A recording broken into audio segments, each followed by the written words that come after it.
It's HPR, All Things Considered, and I'm Dave Lawrence, wrapping up 2 days on our latest road stories with the band America.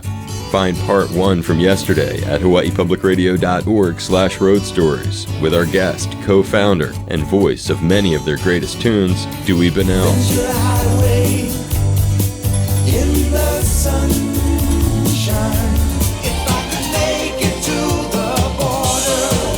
Never did give nothing to the Tin Man that he didn't already have. I understand you've been running from a man that goes by the name of the Sandman. They return to Hawaii next week, Friday at the MAC and Saturday at the Blaisdell Concert Hall. It's America's Dewey Bunnell. It's so fascinating. You have these 3 families of military background. Was there resistance from your folks, Jerry's or Dan's, being military members, to you guys embarking on sort of the counterculture journey that rock music was and is? Yeah, and that's a good question. And you would think to the average person that being in military families, whatever that stigma or not is, would be, stay as far away from that. But no, I can honestly say my dad was supportive. He was kind of indifferent, to be honest. I think all of our parents thought, yeah, they'll grow out of this or whatever, but none of them stood in our way. I don't remember Dan or Jerry ever coming to me and go, say, my parents want me to go get a job and we got to stop this.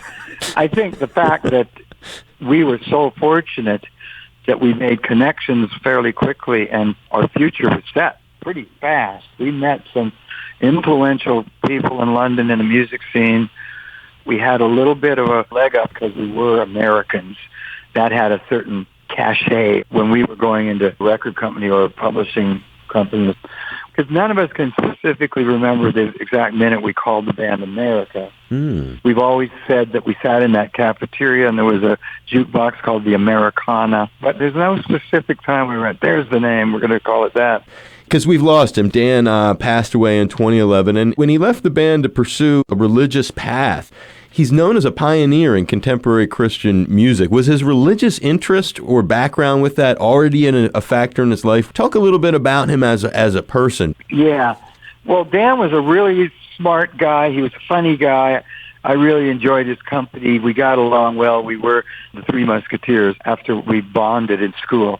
But we did come from different backgrounds to some degree. My dad was an NCO, and Jerry and Dan's dads were both officers. Believe it or not, my dad would salute Jerry or Dan's dad. Oh. Dan's family was initially all from Missouri, and there was a Southern Baptist thing, I think, going on there. And religion was never part of our day-to-day discussions or anything. Jerry and I, with British mothers, it's kind of this Church of England Protestant thing. I always had a lot of guilt about not being a religious guy and not being raised that way, because certain bases, certain cities, certain states that we lived in, the kids were all going, hey, you're not going to church on Sunday? That kind of thing. But then I do remember when the band got going and we might be confronted by, as we'd say, a Jesus freak kind of guy or somebody. Dan always said, all you do is say that you're saved. Say you're saved, brother. So he already had the lingo. So I thought, Dan, good one, you got that. Yeah, okay, I'm saved, brother. But when his life came to a crossroads after all the success and all the excess and all the money and all the fame, he was kind of brought to his knees, figuratively and emotionally. He wanted to follow that path. I was very surprised that had been bubbling under in his life. I guess he was raised with a pretty strong religious background. And as people do, when they have that, it's a source of comfort. Sure. And he needed that when he left the band. And you supported him, right? Both of you guys were on like his first solo stuff. Yeah, absolutely. It was a tough time for everybody. And we'd all been, as we say, the spin dryer had spun us for those first 5 years or so, because we had these so-called meteoric rise. First album and first single are number 1. We win the Best New Artist Grammy of 72. Amazing. So it was exhilarating. It was mind-blowing. It was... a lot to take in is what you're saying, too, when you think about it. Yeah, I think so. Within months, we did a tour of club dates in the U.S., starting in New York City at the bitter end, a week there in Greenwich Village, and ending at the Whiskey A Go-Go. And after that 6 weeks, the record was number one in the U.S. When we flew back to London, within weeks, we were propositioned by David Geffen for management back in the U.S. Packed our bags, and we didn't have a real manager in England. We had a de facto manager who got us on the bills with huge bands, opened for The Who and Pink Floyd, and did a tour with Cat Stevens. And Geffen, also, he managed Neil Young, and the Eagles were just starting. Joni Mitchell was in that office, and CSN, Jackson Browne, J.D. Souther, Linda Ronstadt. We were like 19 and 20 years old.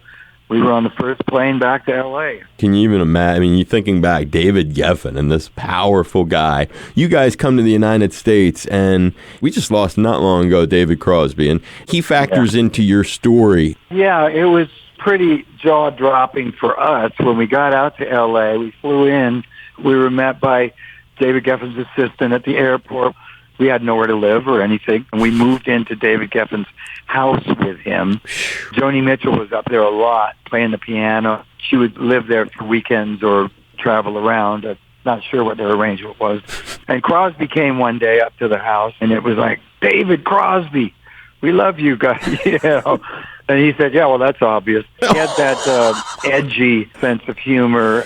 But David was in and out of our lives, and he'd be in the office, and he'd be funny. And we never played with CSN or anything. Wow. In later years, we did shows with Graham, and we did a tour with Stephen. We did one show with David Crosby. It was a benefit. Wasn't that long ago. And it was really great. We got to sing with David. We did Sweet Judy Blue Eyes, and we were backstage and working out vocals with him and stuff. We met so many people, and it was a big family in that office. Geffen and Roberts, Elliot Roberts, and David Geffen had a management firm called Lookout Management. Our very first tour, J.D. Souther was out with us, and then the second tour was Jackson Browne. We still see them now and then. We did a show with Jackson last year sometime, but it was through David Geffen that we were able to connect with George Martin. He had half a dozen different managers in that office. Ultimately, Irving Azoff came into that office and brought Joe Walsh.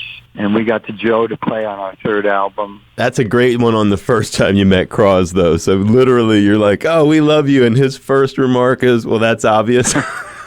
Yeah, that's obvious. Yeah, he was always a funny guy.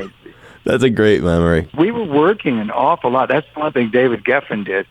He immediately was organizing big tours, and we were playing the big arenas. And the HIC, and then later called the NBC Arena, and then finally just called the Blaisdell, has been a big part of it. Yeah. And the concert hall now. Yeah, absolutely. The first year, I believe that first tour, we ended there at Blaisdell or HIC, whatever we want to call it now. You ever do Diamond Head? Yeah, we did the Diamond Head Festival, one of those big ones, in a chartered plane. It's funny you mention that.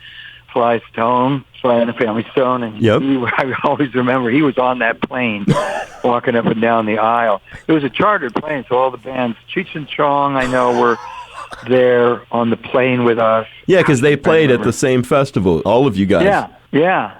And we had David Cassidy with us, we'd gotten friendly with David Cassidy. He came over for that festival just to hang out, I remember. Was Billy Preston at that one? I can't remember. I used to have a poster of that one that you're talking. You know what? I think he might have been. Yeah, now that you mention it. We'd stay at the Hilton Hawaiian Village a lot. Over there on the other side of the island. Jerry would know. He remembers. Yeah, the Kahala. Yeah, the Kahala Hilton. Yeah. The biggest Hawaiian memory is that we made an album there over on Kauai. Harbor album, yeah. We were there for a month. It was over Thanksgiving, and we spent a lot of Warner Brothers money on that trip. George Martin and our whole crew, our wives, our girlfriends. I think we rented 4 or 5 houses. We had one big house that George Martin converted the big living room into a studio. Wow. It was a big production. The record didn't do quite as well as it should have to pay for all that, but it was a great memory. Well, very good. Well, it's going to be April 14th at the MAC, April 15th at the concert hall. So many memories with Dewey Bunnell. Well, you got me on a good day, I think, Dave. I started talking to you back in 2007. You guys were coming to the arena at the time. I remember. And I hope you had fun, though, today. I hope this was a fun experience for you. I did, Dave. Thank you very, very much. You made it very easy. Big aloha. Good luck with the horse, the tortoise, and everything. Take care, Dewey. The tortoise. All right. You have a great day. Aloha, Dave. On